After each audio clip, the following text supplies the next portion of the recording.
Ang pagiging isang magulang ay isang malaking biyaya, ngunit ito ay may katumbas na responsibilidad. Bawat desisyon na gagawin ng isang magulang ay makakaapekto sa kanyang anak at siya ang nagisilbing halimbawa sa kanyang anak.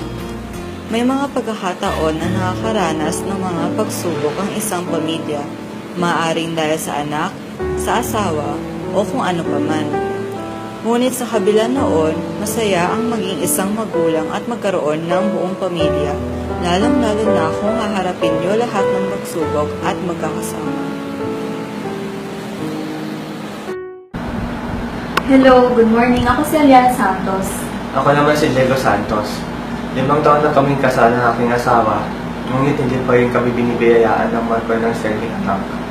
Gustong-gusto na ng aking pamilya na magkaroon kami ng sariling anak kasi tumatanda na din sila. Gusto nila makaapo, ginawa na namin ng lahat ng aking asawa, tapos ginawa ko na din ang mga part ng mga doktor, ngunit negatibo lang yung pregnancy test eh. Lahat na nga ginawa namin. Nagdasal na kami sa lahat ng santo, sumayaw na din kami sa ubando. Lagi lang naman akong nagpapasikap sa ubi ko para malaman kung magkakaanak pa ba ako. Pero wala eh, siguro hindi talaga para sa amin yun. Isang araw, pumunta ako sa park. Nakakita ako ng mga pamilyang ang saya-saya, kumpleto, at buo. Mga magulang na kasamang maglaro yung mga anak. Nakikipaghabulan, nagtataguan, hindi ko maiwasang hindi magdamdam. Tinanong ko yung sarili ko, bakit ako?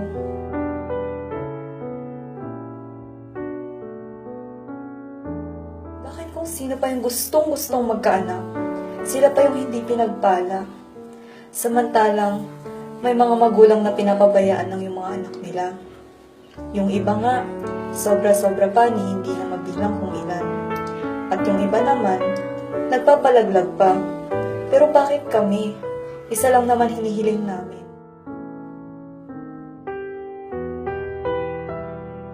Isang araw, nagkaroon kami ng high school reunion. Nagkwentuhan tungkol sa mga anak, kung paano ang buhay ng isang magulang, at kung gaano sila kasaya kapag kumpleto ang pamilya. Kaya hindi maiwasan ng asawa ko na maging sensitive sa topic, saka maiba sa iba. Hanggang sa napansin siguro kami ng isang kaibigan, tinatanong kung ilan na anak namin. Siyempre sabi namin totoo na hanggang ngayon, hindi pa rin kami pinagpala ng anak. Nagsuggest sa amin na what if subukan daw namin mag-ampon. Siyempre ayaw ko pumayag kasi gusto ko sa sarili ko mismong anak. Yung galing sa akin, sa amin, alam mo naman sa lalaki, yung tinatawag na ego. Noong una, ayaw ko din. Kaso napag-isip-isip ko, bakit hindi namin subukan? Ano bang masamang sumubok? Napakatagal kong pinilit yung asawa ko na subukan pumunta sa isang ampunan. Sabi ko sa kanya na hindi naman porket pupunta kami dun, mag-aampon na kami. Hanggang sa napapayag ko siya. Pumunta kami noon sa isang ampunan, kung saan nirecommend ng friend namin. Ang unang bumungad kaagad sa amin yung madre. Nagkwento tungkol sa ampunan at kung ano ang mga karanasan ng mga bata doon ng ganoong kamurang edad. Nilibot niya din kami sa ampunan. Ang daming bata, mga batang pinabayaan lang ng kanilang mga magulang. Pero sa dami ng bata doon, may isang bata ang nakaagaw pansin sa amin. Isang bata, babae, nangangalang Florian. Lahat ng mga bata doon naglalaro, pero siya lang yung nag-iisang nasa tabi. Nilapitan namin siya at nagulat siya sa amin. Tinanong namin kung bakit siya malungkot. Hindi namin lubos maisip na may mga magulang pala na kayang iwan ng anak nila na ganun-ganun lamang. Pero kahit ganun pa man, wala kaming nakitang bakas na galit sa kanya. Ang bata-bata niya, parang makaroon ng kamasyod na isip. Ilang araw, buwan din ang nakalipas bago namin naisipan na ampunin na sa wakas yung batang nakilala namin. Pinaalam namin ito sa mga magulang namin at wala naman silang tutol sa desisyon naming mag-asawa. Ang saya-saya ko noon. Bumalik kami sa ampunan at kinausap ang madre tungkol sa balak naming pag-ampon kay Florian. Hindi ko maiwasang maging excited. Nagtanong-tanong sila para malaman kung qualify pa kaming ampunin si Florian. To make the long story short, after ilang buwan, Naampunan namin si Florian. Excited na ako maging tatay, ang matatawag na tatay. Nakita ko din sa mukha ni Florian na masayang masaya siya. Yung ngiting hindi matutumbasan ng kahit anong bagay. Dama ko ang excitement niya na magkaroon ng sariling magulang na nagmamahal at nag-aalaga sa kanya. Gagawin ko ang lahat para sa aking anak at para maging masaya siya. Ibibigay ko ang lahat na pangangailangan at gusto niya. Alam kong ako'y magiging mabuting ina. Kapag may gusto ang aking anak, gusto kong ibigay kung ano man ang pangangailangan niyang yun. Gusto kong maging masaya ang aking anak dahil mahal ko siya. Kapag may problema siya, gusto kong maging open siya sa amin at gusto kong ituring niya kaming kaibigan niya na andito parati para sa kanya.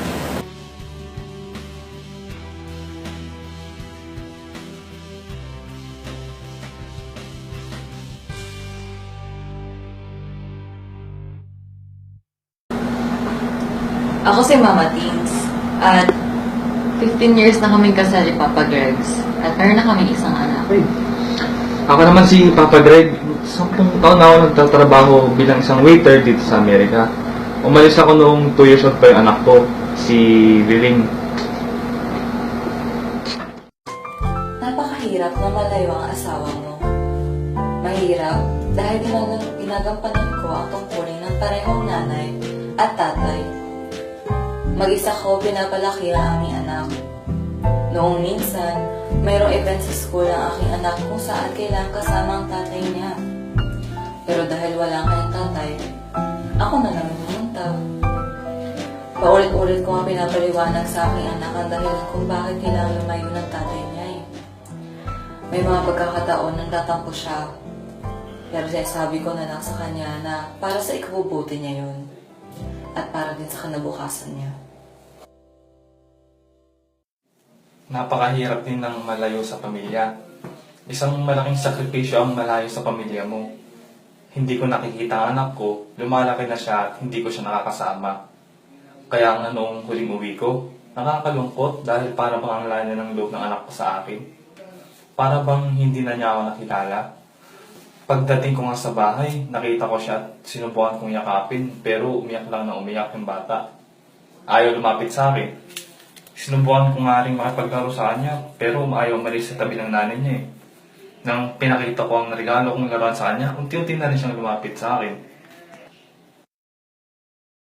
Kahit na malayo ang asawa ko sa amin, masaya ako dahil ako ang kasama ng anak ko. Araw-araw ko siya nakikita, nakakalaro, at nasusubaybayan ko ang kanyang paglaki. Nandito ako para sa kanya, lalo-lalo na kung may pangangailangan siya. Tuwing may mga activities siya sa school, ako ang kasama niya. Naalala ko nga anong field trip ng anak ko. Ako ang kasama niya. Masaya siya nung araw na yun. Siyempre ako din. Masaya ako na nakasama ko ang anak ko sa isang pinakamemorable na araw para sa kanya. Masaya rin ako dahil maayos ang relasyon namin ng asawa ko sa aming anak. May mga pagkakataon na hindi niya naintindihan ang sitwasyon namin pero natutuwa ako dahil hindi siya nagtatanim sa maloob ng loob at mababait siya sa amin ng kanyang tatay. Nakakalungkot dahil araw-araw kong hindi nakakasama ang pamilya ko. Ang anak ko. Gusto ko siyang sanang turuan sa mga assignments niya at gusto kong sumama sa mga activities sa school niya. Sobrang namimiss ko na sila araw-araw. Alam kong may mga pagkakataon na nagkulang ako sa kanya dahil wala ako doon sa tabi nila. Pero sinusubukan ko namang araw-araw na makabawi. Hanggat maaari, araw-araw akong tumatawag sa kanila para lang makausap ko sila at malaman ko ang mga nangyayari sa kanila. Para makapagkwentuhan din kami. Araw-araw akong ipinapaintindi sa kanya na para sa kanila ang ginagawa ko. At sinisiguro ko na mabibigay ko ang mga pangangailangan niya. Pero sa kabila nun, masaya ako dahil alam kong hindi siya pababayaan ng asawa ko. Ng kanyang nanay, alam kong lumalaki siya ng mabuting bata. Alam kong hindi lumaki ang aking anak na kasama ko. Dahil doon, hindi ko napakita ang pagmamahal ng isang ama sa kanya. Subalit gagawin ko ang lahat para sa anak ko, kahit hindi ko yun napakita. Ipaparamdam ko sa kanya kung gaano siya kahalaga sa akin at ipaparamdam ko na mahal ko siya.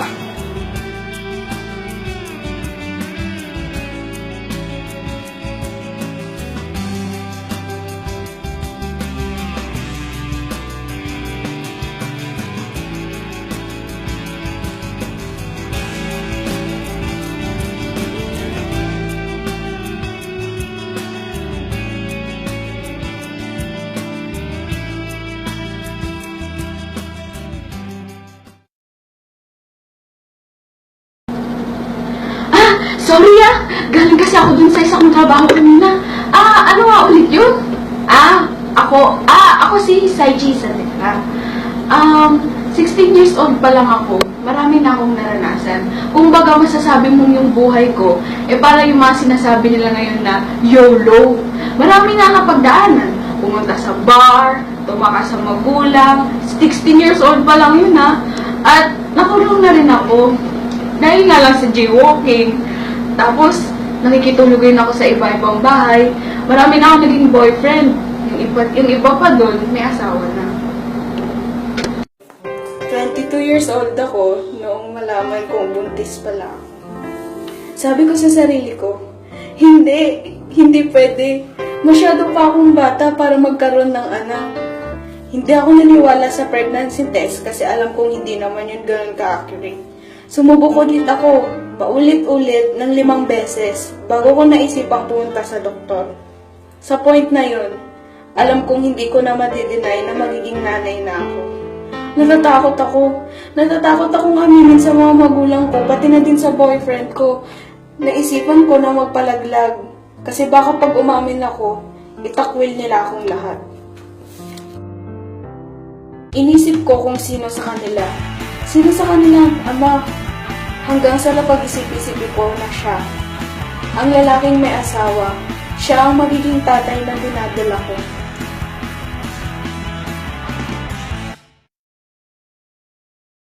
Isang araw, nakipagkita ko sa kanya para aminin sa kanya kung ano yung kalagayan ko. Natatakot akong umamin. Natatakot ako. Baka iwan niya ako. Noong sa wakas, inamin ko na, hindi ko maipaliwanag yung reaksyon niya. Pero isa lang ang kutob ko. Ayaw niya. Sinabi niyang hindi niya ako kayang panindigan kasi may asawa na siya at ayaw niyang maghiwalay sila. Ayaw niya daw masaktan ng mag-ina niya, kaya yun. Ako ang sinasaktan niya. Pinapili niya ako. Siya ba ang anak namin? Hindi ko kayang mamili. Ayoko ang magiging anak ko ang magbabayad sa lahat ng pagkakamali ko. Halos gabi-gabi din akong hindi makatulog. Mahal na mahal ko ang boyfriend ko pero nangingibabaw sa akin ang buhay ng magiging anak namin. Pinaglaban ko siya. Buong akala ko matatanggap niya kami ng anak niya pero hindi. Sa kasamaang palad, nangyari ang kinakatakot ko. Iniwan niya ako. Naiwan akong mag-isa.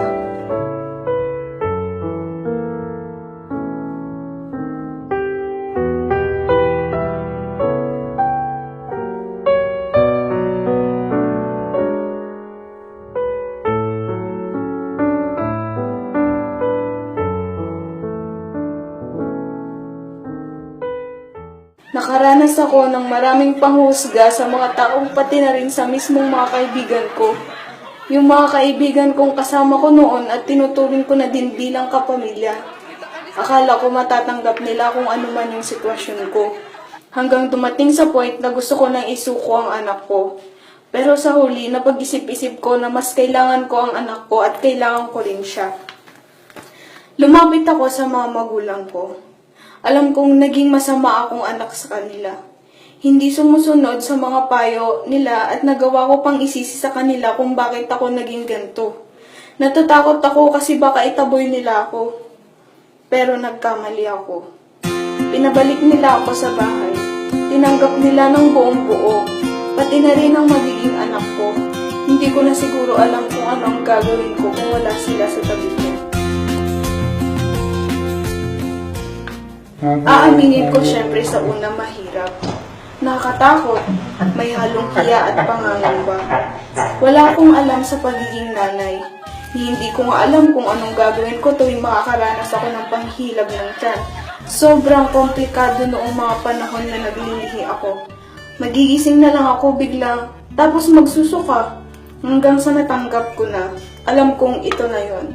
There's no turning back, ika nga. Kailangan ko nang iset yung isip ko na magiging magulang na ako. Dumating na yung araw ng panganak ko. Nakakatakot, sobra. Pero tinatagan ko ang sarili ko para sa anak ko. Pagkalabas niya, hindi ko maipaliwanag kung gaano ako kasaya. Sa sandaling panahon, nawala yung takot at pangamba ko noong makita ko na siya. Hindi ko akalain na nakayanan kong maglabas ng batas sa sinapupunan ko. Nagpapasalamat ako dahil nandyan palagi ang mga magulang ko para maging gabay sa akin, pati na rin sa magiging anak ko. Nagpapasalamat din ako dahil tama ang naging desisyon ko. Tanging siya lang ang nakapagpabago sa akin. Natuto ako paunti-unti. Natuto akong manindigan. Natuto akong lumaban. Natuto akong maging responsable, magsakripisyo at magpakananay. Ayoko siyang magaya sa akin kaya ginagawa kong lahat para sa kanya. Ngunit hindi din nagtagal, habang lumalaki na siya, bumalik yung takot na nararamdaman ko. Tuwing may program sa school na kailangan ng buong pamilya, paano kapag nagsimula na siyang magtanong tungkol sa tatay niya, kung sino at kung nasaan na? Paano kung makatanggap siya ng pangungutya sa mga kaklase niya dahil wala siyang ama? Pero kahit ganun pa man, ipinaramdam ko sa kanya na kumpleto ang pamilya namin dahil ako ang nagsilbing nanay at tatay para sa kanya.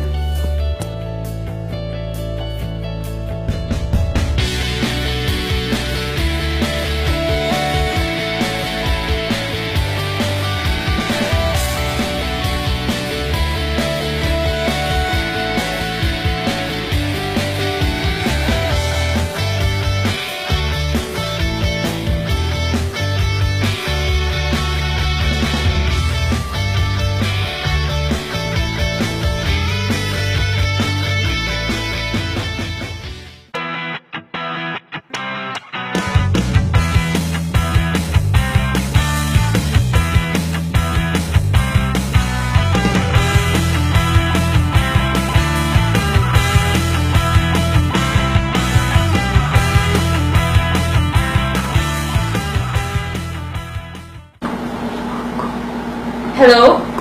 I'm busy. I'll check my schedule later. Bye.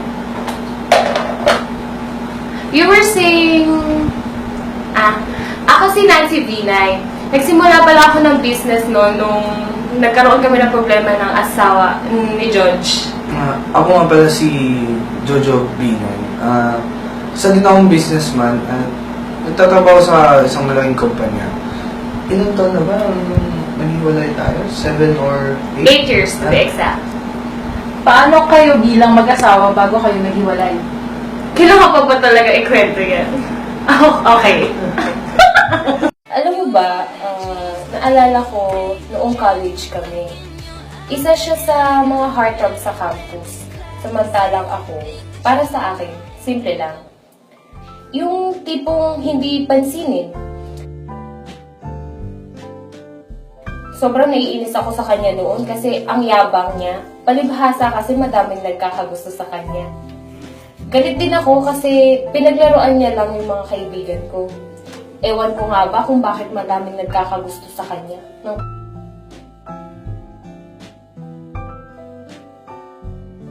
Kunwari ka pa. Ikaw nga yata yung nangkulam sa akin. Ewan ko nga kung bakit ako nagkagusto sa'yo nun. Basta naaalala ko, siya yung nag-stand out sa lahat. Hinangaan ko siya dahil sa tapang niya. Hindi nagtagal, liligawan ko siya at naging kami. Naalala ko noon na sobrang saya namin. Ang dami naming plano after graduation. Nag-propose ako sa kanya.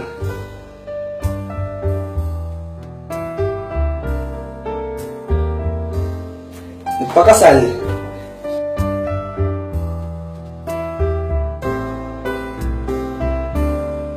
Nagsimula kami ng sarili naming pamilya.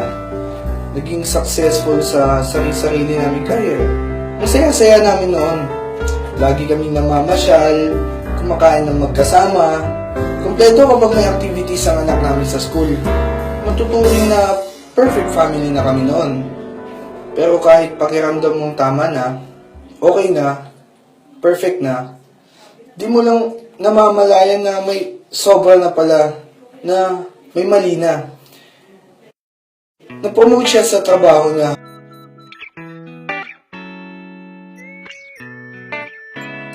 Habang yung kumpanyang pinapasukan ko, nalulugi na.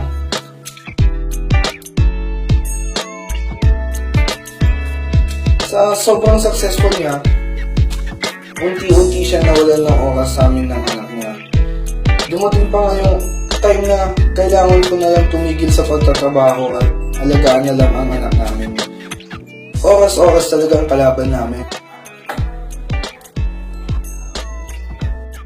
Habang ako busy na nagtatrabaho para sa pamilya, hindi ko alam na may iba na palang tinatrabaho ang asawa ko noon.